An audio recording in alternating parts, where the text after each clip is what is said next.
Você tem coragem de olhar no espelho e reconhecer que talvez tenha passado a vida toda sendo uma mentira para si mesmo? Calma, não precisa sair correndo para o banheiro agora não. Mas essa pergunta, meus queridos espectadores, é exatamente o tipo de bomba existencial que nosso amigo Friedrich Nietzsche adorava jogar na cara das pessoas no século XIX. E olha, o cara não estava brincando. Hoje eu quero conversar com vocês sobre algo que o bigodudo mais famoso da filosofia descobriu e que até hoje faz as pessoas se contorcerem de desconforto. Por que diabos temos tanto medo de ser nós mesmos? Sério, parece simples, né? Ser você mesmo deveria ser a coisa mais fácil do mundo. Afinal, você já é você. Não precisa estudar para isso. Não tem prova, não tem cursinho preparatório. Mas aí que está o problema. Nietzsche percebeu algo muito louco. As pessoas preferem viver uma vida que não é delas, a enfrentar o terror de descobrir quem realmente são. É como se a gente tivesse um medo ancestral da nossa própria autenticidade. E cara, quando você para pensar nisso, é meio bizarro mesmo. Deixa eu te contar como essa história começou para o Friedrich. O cara estava lá, caminhando pelas montanhas suíças, porque aparentemente todos os filósofos importantes fazem isso, deve ser parte do currículo, quando teve uma epifania. Ele olhou para a sociedade ao redor e pensou: meu Deus, todo mundo está representando um papel. Era como se a vida fosse um grande teatro, onde ninguém tinha permissão para sair do personagem. E aí ele teve uma das suas frases mais geniais: torna-te quem tu és. Parece óbvio, né? Mas pensa bem, se ele precisou falar isso, é porque a galera realmente não estava sendo quem era. Estava sendo outra coisa. Mas o quê? Bem-vindos ao conceito que eu carinhosamente chamo de síndrome do personagem emprestado. Desde que nascemos, todo mundo tem uma opinião sobre quem deveríamos ser. Seus pais querem que você seja responsável. Seus professores querem que você seja estudioso. A sociedade quer que você seja produtivo. Suas redes sociais querem que você seja feliz o tempo todo. E você? Bom, você meio que se perdeu no meio dessa confusão toda. Nietzsche chamava isso de moral de rebanho. E não, ele não estava xingando ninguém de ovelha. Bom, talvez um pouquinho. O que ele queria dizer é que a gente tem uma tendência natural de seguir o grupo, porque é mais seguro, mais confortável. O rebanho te protege dos predadores, te dá um senso de pertencimento, e ainda por cima você não precisa pensar muito sobre as coisas. Basta seguir o fluxo. Mas aqui está o plot twist que o Friedrich descobriu. Essa segurança tem um preço, e o preço é você mesmo. Cada vez que você escolhe o que é esperado, ao invés do que é genuíno, você está meio que vendendo um pedacinho da sua alma.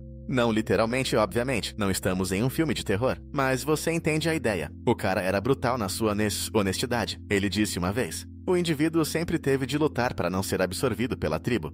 E cara, isso é real. A pressão para se conformar é constante, sutil, mas devastadora. É como uma goteira que, gota a gota, vai inundando sua individualidade até você nem lembrar mais como era quando estava seco.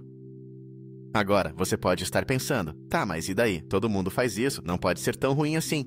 E é aí que a coisa fica interessante. Nietzsche descobriu que essa vida de faz de conta tem efeitos colaterais. O principal deles, um vazio existencial do tamanho de um buraco negro. Sabe aquela sensação estranha de que você está vivendo a vida de outra pessoa?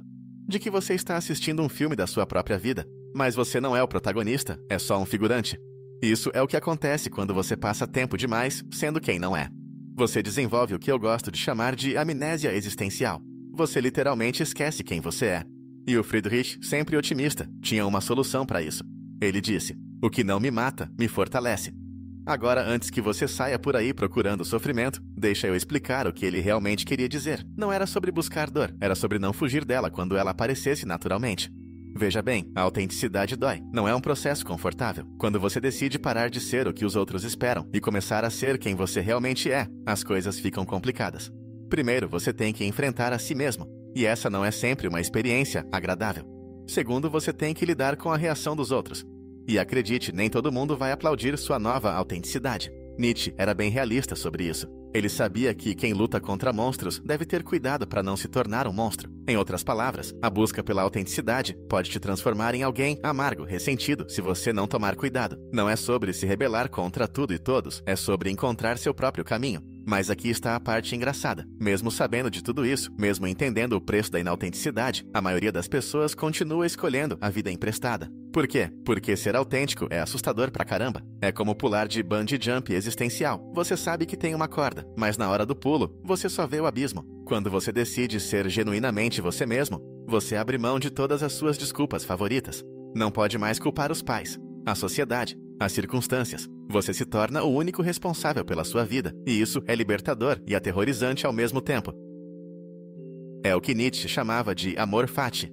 Amar o próprio destino, incluindo as partes ruins. Ele disse uma vez: Teu verdadeiro ser não está profundamente escondido dentro de ti, mas imensamente acima de ti, ou pelo menos acima daquilo que tu comumente tomas por teu eu. Traduzindo do Nietzsche para o português, você é muito mais do que imagina, mas para descobrir isso, vai ter que parar de se contentar com a versão pequena de si mesmo. E olha só que interessante. Nietzsche percebeu que as pessoas não têm medo apenas de serem autênticas, elas têm medo de serem grandes. Temos uma tendência estranha de nos diminuir, de jogar nossa luz para debaixo do tapete. É mais seguro ser medíocre, porque a mediocridade não incomoda ninguém. Mas a grandeza perturba. Quando você brilha genuinamente, quando você expressa sua verdadeira natureza sem pedir desculpas, você se torna um espelho incômodo para os outros. Você reflete de volta a possibilidade que eles estão desperdiçando, a vida que eles não estão vivendo. E isso incomoda, porque força as pessoas a confrontar suas próprias escolhas. O Friedrich era meio solitário, e não por acaso. Ele disse: a solidão é necessária para quem quer dar luz a si mesmo. Não era masoquismo, era matemática existencial. Quando você decide ser autêntico, você automaticamente se separa do rebanho. E o rebanho não gosta quando alguém sai da formação. Mas calma, não estou sugerindo que você vire um eremita. O que Nietzsche queria dizer é que é melhor estar sozinho sendo você mesmo do que acompanhado representando um personagem. A solidão autêntica é infinitamente mais nutritiva do que a companhia falsa. Agora você pode estar se perguntando: tá, mas como eu faço isso na prática? Como eu paro de ser fake e começo a ser real? E aqui está a parte interessante. Não existe um manual de instruções. Cada pessoa tem que encontrar seu próprio caminho para a autenticidade. Mas o Friedrich deixou algumas dicas valiosas. Primeiro, ele falava sobre o eterno retorno. A ideia era simples. Imagine que você tivesse que viver sua vida exatamente igual milhares de vezes. Cada escolha, cada momento, cada decisão se repetindo infinitamente. Com essa perspectiva, você ainda faria as mesmas escolhas? Viveria da mesma forma? É um teste e tanto para a autenticidade. Segundo, ele insistia na importância de criar seus próprios valores. Não aceitar passivamente os valores que te foram dados, mas questionar tudo e construir seu próprio sistema de crenças. Deus está morto, ele disse. E não era sobre religião, era sobre autoridades externas. Era sobre parar de buscar validação fora e começar a confiar no seu próprio julgamento. E aqui está uma das partes mais importantes do pensamento nietzschiano. O sofrimento não é inimigo da felicidade, é professor dela. Ele dizia: onde há sofrimento, há terreno sagrado. Não porque o sofrimento seja bom em si, mas porque ele tem um poder único de queimar as ilusões desnecessárias. Quando você está realmente sofrendo, quando está enfrentando uma crise de verdade, todas as máscaras caem. Você não tem energia para fingir, para manter as aparências. E é nesse momento de vulnerabilidade total que você pode ter um encontro genuíno consigo mesmo. É desconfortável? Absolutamente. É necessário? Nietzsche achava que sim.